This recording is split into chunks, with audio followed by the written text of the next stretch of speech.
अस्सलाम वालेकुम रहमतुल्लाहि व बरकातुहू। वफ़ कानून पर सुप्रीम कोर्ट ऑफ इंडिया का फैसला आ जाने के बाद all India Muslim personal law board ने, मिली रहनुमाओं ने, दीगर तंजीमों ने दोबारा सड़कों पर उतरने का ऐलान किया है। इस कानून के ख़िलाफ़ प्रोटेस्ट करने का फैसला किया है। जंतर मंतर पर धरना देने का बाज़ाब्ता ऐलान किया जा चुका है। दिल्ली के रामलीला मैदान को भरा जाएगा। राष्ट्रपति भवन तक प्रोटेस्ट निकाला जाएगा। तमाम स्टेट में जितने गवर्नर हाउसेज हैं उन सब तक मार्च किया जाएगा। और जो हमारे लीडर्स हैं, जो रहनुमा हैं, वो जेल जाएंगे, अपनी गिरफ्तारियां देंगे। हर तरह की कुर्बानी देने को वो तैयार हैं और बाज़ाब्ता इसका फैसला भी हो चुका है। मिली रहनुमाओं का, कानून के माहिरीन का, एक्सपर्ट का ये मानना है कि सुप्रीम कोर्ट ऑफ इंडिया ने वक्फ अमेंडमेंट एक्ट पर जो इंटरिम फैसला सुनाया है तो ये मुसलमानों को बेवकूफ़ बनाने वाला फैसला है। मुसलमानों को लॉलीपॉप दिया गया है और सरकार अपने एजेंडा पर अमल करती रहेगी। मुसलमान कुछ भी नहीं कर सकते हैं। इसलिए पूरी मजबूती के साथ, पूरी क़ुव्वत के साथ इस कानून का विरोध ज़रूरी है, इस कानून की मुखालफत ज़रूरी है। All India Muslim personal law board ने बाज़ाब्ता अपनी मजलिस आमला की ऑनलाइन मीटिंग बुलाई 16 सितंबर को और उस मीटिंग में फ़ैसला किया गया, पूरा रोड मैप तैयार किया गया कि कैसे इस तहरीक को चलाना है, इसको आगे बढ़ाना है और कैसे देश भर में इस कानून के ख़िलाफ़ सड़कों पर उतरकर प्रोटेस्ट करना है। कानून के माहिरीन का क्या कहना है, जो सुप्रीम कोर्ट ऑफ इंडिया के सीनियर वकील हैं या हाई कोर्ट में प्रैक्टिस करते हैं, उन सब की इसके बारे में क्या राय है, इस पर मिल्लत टाइम्स पर आज मैंने एक डिस्कशन भी किया और वहाँ एक्सपर्ट का क्या कुछ कहना था, पहले उसे सुन लीजिए। उसके बाद मैं बताऊंगा कि all India Muslim personal law board का पूरा रोड मैप क्या है। आज हम बातचीत करेंगे वक्फ अमेंडमेंट एक्ट पर सुप्रीम कोर्ट ऑफ इंडिया का जो फैसला आया है। सुप्रीम कोर्ट ऑफ इंडिया ने 2 महीने के बाद ये फैसला सुनाया। हमारे साथ आज के डिस्कशन में मुल्क के कई नामवर वकील मौजूद हैं, कई अहम रहनुमा मौजूद हैं। खासतौर पर हमारे साथ मौजूद हैं जनाब एडवोकेट फिरोज अहमद साहब। आप सुप्रीम कोर्ट ऑफ इंडिया में वकील भी हैं और ऑल इंडिया मुस्लिम मजलिस मुशावरत के सदर हैं। इसी तरह हमारे साथ एडवोकेट रज़िया बेगम साहिबा है, उत्तराखंड वक्फ बोर्ड की आप मेंबर रह चुकी हैं, लॉयर रही हैं वक्फ के केसेस की, आपका खैर मकदम है। हमारे साथ मौलाना मुफ्ती उमर आबिदीन कासमी साहब जुड़े हैं जो हैदराबाद से हैं और जो कई सारी कमेटी है ऑल इंडिया मुस्लिम बोर्ड की, उससे आप समझता है। ऑल इंडिया मिली काउंसिल के भी सेक्रेटरी हैं। इसी तरह हमें ज्वाइन किया है एडवोकेट जावेद साहब, आप जम्मू से हैं और इस तरह हमें खालिद खान साहब ने भी ज्वाइन किया है। तब तक ये एडवोकेट फिरोज अहमद साहब से कि फिरोज साहब, आपको क्या लग रहा है जो सुप्रीम कोर्ट ने फैसला आया है, इस फैसले को पॉजिटिव समझ रहे हैं, मुसलमानों के हक में है, या जो लड़ाई थी मुसलमानों की उसमें कामयाबी नहीं मिली, सरकार फायदा उठाएगी? देखिए, ये तो बिल्कुल आज का जो जो जो अभी जो ऑर्डर आया है सुप्रीम कोर्ट का, which is supposed to be called an interim order, ये बिल्कुल समझिए कि एक लॉलीपॉप है। मतलब दिल बहलाने के लिए लोगों को दे दिया गया है, ना इधर ना उधर। एक्ट तो एज इट इज है, उन्होंने एक प्रोविजंस को स्टे किया, एक्ट को एज ए होल किसी में उन्होंने स्टे भी नहीं किया है और किसी को टच भी नहीं किया है। वो कह रहे हैं कि साहब एक्ट एज इट इज रहेगी, but these things are on hold. तो ऑन होल्ड जो रहेगा, ये कहते हैं स्टे, तो दैट इज व्हाट बेसिकली जो हमारा पहले से था वही एज इट इज है। लेकिन इन सब चीजों को एक तरह से मुसलमानों के गर्दन पे तलवार अभी भी लटक रही है। अशोक अरोड़ा साहब, आपने फैसला देखा सुना, आपका क्या कहना, ये फैसला इनफ है या सरकार ने, कोर्ट ने लॉलीपॉप दिया है जैसा फिरोज साहब कह रहे हैं? ये कुछ ऐसे फैसले आए हैं पिछले कुछ सालों से जो फिरोज साहब ने कहा, मैं तो बिल्कुल 100% I agree with him. My salute to you sir. ये आपने थैंक यू सर। कुछ सेकंड्स में सारी बात कह दी। लॉलीपॉप वाली जो बात थी, अब लॉलीपॉप, बच्चे तो लॉलीपॉप ले लेते हैं, तो बच्चों के लिए तो लॉलीपॉप चल गया। आप और हम जैसे जो थोड़ी बहुत कानून की समझ रखते हैं, मैं पिछले आधे दशक से, मतलब हाफ ए सेंचुरी, 50 साल से इसको पॉलिटिकल साइंस और लॉ को पढ़ भी रहा हूँ, पढ़ा भी रहा हूँ। इतना गलत टाइम, इतना अंधकार, इतना पाप मैंने आज तक नहीं देखा है। ये सिर्फ मैं as a lawyer, as a legal expert, it's not only unconstitutional और इलीगल, वो तो दोनों हैं ही। ये एक बहुत बड़ा इंसानियत के खिलाफ जुल्म है। एक्ट भी जुल्म था, जजमेंट उससे बड़ा जुल्म है। Let them summon me for contempt. ये जो इनकी जजमेंट है, आफ्टर ऑल हम क्या कहते हैं, माई बाप, आप डिसाइड करें, माई लॉर्ड कहते हैं। हमें भी अभी आदत पड़ी हुई है, हमें सर कहने की आदत नहीं पड़ी, अभी भी हम माई लॉर्ड कह देते हैं, जबकि दिल से नहीं निकलता, वो आदत में, आदतन में आ गया माई लॉर्ड। दोस्तों में भी बात कर देते हैं, माई लॉर्ड प्लीज ऐसे ना करें। आप तो लेकिन secretary ये रहे हमारे। फिरोज साहब जो कावरवा शुरू हुआ है, प्लीज अप्रिशिएट जो आपने बात की है सड़कों पे आने वाली बात, जब तक प्रोटेस्ट नहीं करेंगे, बिना रोए माँ भी दूध नहीं देती है। तो आपने सुना कानून के माहिरीन को, एक्सपर्ट को, और तकरीबन सभी लोग यही कह रहे हैं कि सुप्रीम कोर्ट ऑफ इंडिया का फैसला मुसलमानों को बहलाने वाला है, मुसलमानों के हक में ज़र्रा बराबर नहीं है और इसका बदतरीन अंजाम होगा। ज़रूरी है प्रोटेस्ट करना, एहतजाज करना, सड़कों पर उतरना, और इसलिए all India Muslim personal law board ने भी सीरियस लेकर बाज़ाब्ता अपना रोड मैप जारी किया है।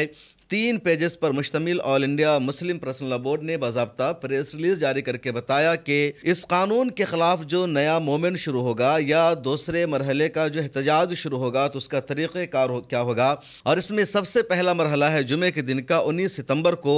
All India Muslim personal law board ने तमाम मुसलमानों से अपील की है कि 19 सितंबर को जुमे का दिन है और उस दिन मस्जिद में औकाफ की अहमियत पर तकरीर की जाए, खुतबा दिया जाए, लोग नमाज़ों में दुआ का एहतमाम करें औकाफ की हिफाजत के लिए और सही फ़ैसला आने के लिए। और इस कानून का जो गलत असर होगा, इस कानून का जो कम्युनिटी को, मिल्लत को नुकसान होगा, उस पर गुफ्तगू की जाए। उसके बाद all India Muslim personal law board ने दूसरा फ़ैसला किया है 24 सितंबर को दिल्ली के जंतर मंतर पर प्रोटेस्ट करने का, एहतजाज करने का।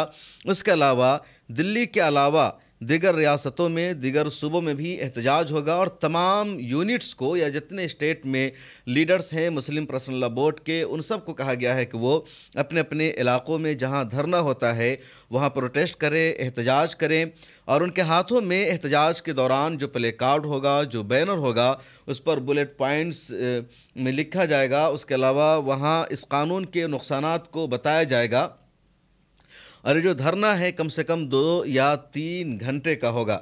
इसके बाद एक और अपील की है all India Muslim personal law board ने मुसलमानों से, तमाम लोगों से, कि 26 सितंबर को जुमा के दिन 8 बजे से 2 बजे तक अपनी कारोबार को बंद रखें, अपनी ऑफिस को बंद रखें, अपने दुकानों को बंद रखें और ये सब एहतजाज के तौर पर करना है। अलबत्ता ये भी कहा गया कि जो मेडिकल स्टोर्स हैं उनको खुला रखना है, क्योंकि मेडिकल का जो ताल्लुक़ हेल्थ से है तो उसको बंद नहीं रखना है। उसके बाद all India Muslim personal law board का भी कहना है कि किताबचा तैयार किया जाएगा, पम्फलेट तैयार किया जाएगा उर्दू में, अंग्रेज़ी में, हिंदी में और जो दीगर लोकल लैंग्वेजेस है, इलाकाई ज़ुबान है, उन सब में all India Muslim personal law board वफ़ की अहमियत और इसके नुकसान पर बाज़ाब्ता बुक शाया करेगा और तमाम लोगों तक इसको पहुँचाया जाएगा। उसके बाद बोर्ड का ये भी कहना है कि दिल्ली और तमाम रियासतों में प्रेस कॉन्फ्रेंस का एहतमाम किया जाएगा, सहाफ़ियों को बुलाया जाएगा, उनसे बातचीत होगी और ये कानून कितना ख़तरनाक है उसके बारे में आगाह किया जाएगा। राउंड टेबल मीटिंग का भी एहतमाम होगा और राउंड टेबल मीटिंग में डिस्कशन किया जाएगा, बातचीत की जाएगी और ये दिल्ली में तमाम स्टेट और बड़े शहरों में होगा। उसके बाद इंटरफेथ मीटिंग का भी एहतमाम होगा, यानी मुख्तलिफ मज़ाहिब के जो रहनुमा है, मुख्तलिफ मज़ाहिब के जो मानने वाले हैं, उनके साथ मीटिंग होगी, उनको इस तहरीक में शामिल किया जाएगा, उनको हिस्सा बनाया जाएगा। All India Muslim personal law board ने यह भी फैसला किया है कि जो अखबारात हैं, जो मैगज़ीन हैं, जो न्यूज़पेपर निकलते हैं, तो वहाँ कंटिन्यू इस वफ़ कानून के नुकसानात पर आर्टिकल लिखा जाएगा, उसको शाया करा जाएगा, ख़बरों का सिलसिला जारी रहेगा और मीडिया की भरपूर मदद ली जाएगी। सोशल मीडिया का भी भरपूर इस्तेमाल किया जाएगा।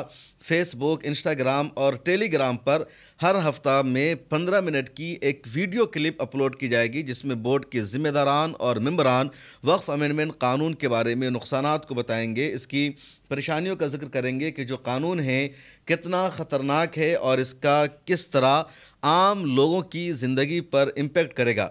इसके अलावा एक्स, जिसका पुराना नाम ट्विटर है, उस पर हैशटैग भी चलाया जाएगा और बाज़ाब्ता हैशटैग के लिए कैंपेन किया जाएगा, लोगों को तैयार किया जाएगा और हर 15 दिन पर एक्स पर हैशटैग का इस्तेमाल किया जाएगा। 16 नवंबर को दिल्ली के रामलीला मैदान में एक बहुत बड़ा एहतजाज होगा, तारीख़ी रैली होगी, लाखों लोग वहाँ मौजूद रहेंगे और दिल्ली के रामलीला मैदान से सरकार को मैसेज दिया जाएगा। हर हाल में ये कानून वापस होना चाहिए। सुप्रीम कोर्ट से भी मुतालबा होगा कि सुप्रीम कोर्ट वक्फ अमेंडमेंट एक्ट पर मुकम्मल तौर पर स्टे लगा दे। यह कानून किसी भी सूरत में बर्दाश्त नहीं है। जो फैसला है वो मुसलमानों को मंजूर नहीं है। इसके अलावा यह भी फैसला किया गया कि वक्फ मार्च निकाला जाएगा, यानी 4 किलोमीटर या 5 किलोमीटर लंबी रैली निकाली जाएगी और दिल्ली में राष्ट्रपति भवन तक मार्च निकाला जाएगा। स्टेट में जो गवर्नर हाउसेस बने हुए हैं वहां तक मार्च निकाला जाएगा। डीएम के जो दफातर होते हैं वहां तक मार्च निकाला जाएगा और राष्ट्रपति को यानी सदर जमहूरिया को, गवर्नर को बाज़ाब्ता मेमोरेंडम सौंपा जाएगा और सुप्रीम कोर्ट का जो इंटरिम फैसला है इसके नुकसानात के बारे में भी उनको बताया जाएगा। जो स्टेट है वहाँ के जो कन्वेनर हैं all India Muslim personal law board के, वो उन स्टेट्स के चीफ मिनिस्टर से भी मुलाकात करेंगे। अब क्या सिर्फ बीजेपी के अलावा जो चीफ मिनिस्टर है उनसे मुलाकात होगी या बीजेपी के जो चीफ मिनिस्टर है मुख्तलिफ रियासतों में उससे भी all India Muslim personal law board का डेलीगेशन मुलाकात करेगा, इस बारे में वजाहत नहीं है। एक और है कि जो औकाफ के जो मुतवल्ली हैं, जो ज़िम्मेदारान हैं, उनसे भी बातचीत की जाएगी, उन्हें ख़त लिखा जाएगा और उन्हें मुकम्मल तौर पर इस कानून के बारे में आगाह किया जाएगा। 1 नवंबर यानी नवंबर की पहली तारीख से 8 नवंबर तक जंगी पैमाने पर पूरे मुल्क में औकाफ की जो जायदाद है उसका जो डॉक्यूमेंट है, जो दस्तावेज़ है, तो उसको सही किया जाए, इसकी मुहिम चलाई जाएगी और जगह जगह बैनर लगाया जाएगा, जगह जगह वर्कशॉप का एहतमाम कराया जाएगा, जगह जगह छोटे इजलास किए जाएंगे और आम लोगों को आगाह किया जाएगा कि कैसे औकाफ के डॉक्यूमेंट्स को दुरुस्त करना है, सही करना है।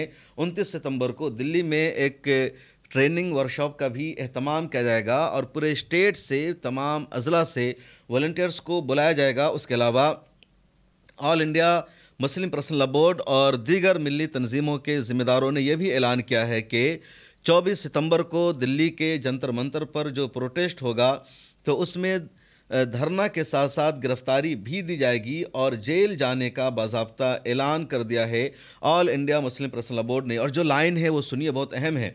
जंतर मंतर और हर विधानसभा के सामने धरना दिया जाएगा जिसमें हाथ में प्ले कार्ड होंगे जिस पर मुख्तलिफ नारे दर्ज होंगे। इसी तरह धरने की पुष्ट पर जो बैनर होगा, यानी जो एक तरह से पोस्टर होगा, उसमें बुलेट पॉइंट में लिखा जाएगा कि हम क्यों वक्फ अमेंडमेंट एक्ट 2025 के मुखालिफ है, अंग्रेज़ी, हिंदी और उर्दू में।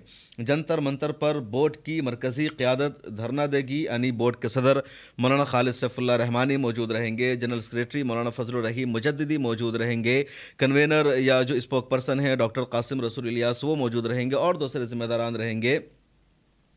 दिल्ली और दीगर रियासतों के धरने अलग अलग तारीख़ों में होंगे। दिल्ली के जंतर मंतर पर 24 सितंबर को धरना दिया जाएगा। ये धरना कम से कम 3 घंटे का होगा। उसके बाद गिरफ्तारियां दी जाएगी, यानी जेल जाएंगे मुस्लिम लीडर्स वक्फ अमेंडमेंट एक्ट के लिए। तो लोगों को उम्मीद यही थी कि सुप्रीम कोर्ट ऑफ इंडिया का जो फैसला आएगा ये फैसला हतमी फैसला होगा, आखिरी फैसला होगा और वक्फ अमेंडमेंट एक्ट पर बाज़ाब्ता रोक लगा दिया जाएगा। लेकिन सुप्रीम कोर्ट के चीफ जस्टिस BR गवई और जस्टिस AJ मसीह की बेंच ने इस कानून पर सुनवाई की थी और जिस तरह ज़ोर शोर के साथ सुनवाई हुई थी, जिस मजबूती के साथ एडवोकेट कपिल सिब्बल, राजीव धवन, एडवोकेट हुज़ैफ़ा अहमदी, अभिषेक मनु सिंघवी या दूसरे लॉयर्स ने दलीलें पेश की थी और मैंने लगातार आपके सामने रिपोर्ट भी पेश की थी। मैंने पॉइंट वाइज आपको बताया था कि किस किस पॉइंट पर किन किन वकीलों ने क्या दलीलें दी हैं। पुरानी वीडियोस मौजूद है, उसे भी देख लीजिए। और सबको यही लग रहा था कि मुसलमानों के हक़ में फ़ैसला आएगा, सरकार को झटका लगेगा, वक्फ अमेंडमेंट एक्ट पर मुकम्मल तौर पर स्टे लगा दिया जाएगा, क्योंकि सरकार के पास कोई दलील नहीं थी, सरकार के पास कोई बहाना नहीं था। सॉलिसिटर जनरल तुषार मेहता जजेस के किसी सवाल का जवाब नहीं दे पा रहे थे, लेकिन जब फैसला आया तो पहले ही सुप्रीम कोर्ट ने कह दिया कि ये इंटरिम फैसला है, मुकम्मल फैसला नहीं है। यानी सरकार इस कानून पर अमल करेगी और मुसलमानों को वक्ती तौर पर राहत देने का ऐलान किया गया, जिससे मुसलमानों का कुछ भी फ़ायदा होने वाला नहीं है। उम्मीद पोर्टल लॉन्च कर रखा है सरकार ने और वहाँ लोगों से रजिस्ट्रेशन भी औकाफ की जायदाद को करवाया जा रहा है। अब देखना यह है कि all India Muslim personal law board की ये जो नई लड़ाई शुरू होगी वक्फ अमेंडमेंट एक्ट के ख़िलाफ़, सुप्रीम कोर्ट का फैसला आ जाने के बाद इसका सरकार पर कितना असर होगा, अदलिया पर कितना असर होगा, अदालतों पर ये प्रोटेस्ट, ये एहतजाज कितना असरअंदाज होगा, इसका फैसला आने वाले ही वक्त में होगा। आपसे एक सवाल यह है कि all India Muslim personal law board ने ये जो फैसला किया है, ऐलान किया है, क्या आप इससे एग्री करते हैं? आपकी राय में ये सही है या कुछ और तरीक़ा होना चाहिए प्रोटेस्ट करने का, कुछ और जमहूरी रास्ता अपनाना चाहिए इस कानून के ख़िलाफ़ तहरीक चलाने के लिए? अपनी राय लिखिए और मिल्लत टाइम्स की मेंबरशिप भी ले लीजिए। आप किस इलाका से, किस ख़ित्ते से मिल्लत टाइम्स को देखते हैं, कमेंट सेक्शन में वो भी लिखिए और ज़रूर मेंबरशिप ले लीजिए। आपसे गुजारिश है मिल्लत टाइम्स के एम्बेसडर बन जाइए और ज़्यादा से ज़्यादा मिल्लत टाइम्स के मेंबर्स बनाने में आप अपना ताउन हमें दीजिए। फिर मुलाकात होगी अगली वीडियो में। अल्लाह हाफिज़।